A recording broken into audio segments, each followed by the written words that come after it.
So I'd say one of the main reasons why I think people want to work with us is we have a really fun company culture. We try to walk in with an open mind. So one of the things we say is like to everyone that comes in is like, yes, you're focused on one specific task, or you're, again, focused in really trying to solve one specific problem.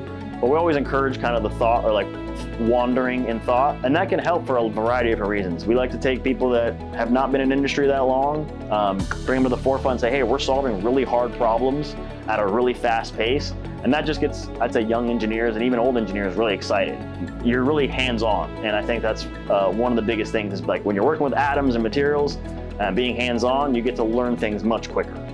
And just having that cross communication of being like, hey, like what problem are you trying to solve right now? Or what are you working on?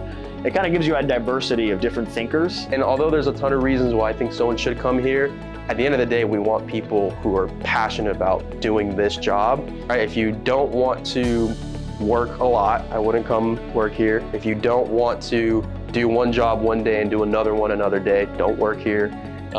If you don't like to switch roles on the fly, don't work here. So we want people to come here ready to work, ready to build their own expertise in an area, and we want them to be their own experts in what they do. I mean, Lake Nona as well has been immense to our journey. So we got investment from Lead and Tavistock early in the day, so not only were they helped out capital-wise, but they helped introduce and actually test our product. So one of the great things about Lake Nona is it's kind of a living test bed for companies and startups, hence why we were able to get a really awesome laboratory space, as well as we can start incorporating our materials. For instance, we're making like concretes or putting additives into concrete.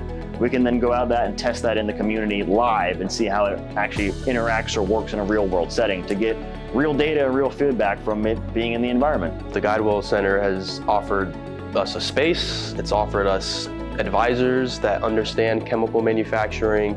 Just across the lab, we have someone that went to our university.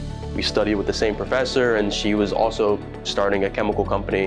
Having that access to people who have industry experience just across the lab, I mean, it's unmatched. And having that ability to talk to them, and also the free lab, or the lab space that we have, and the free resources, we wouldn't be able to do this anywhere else.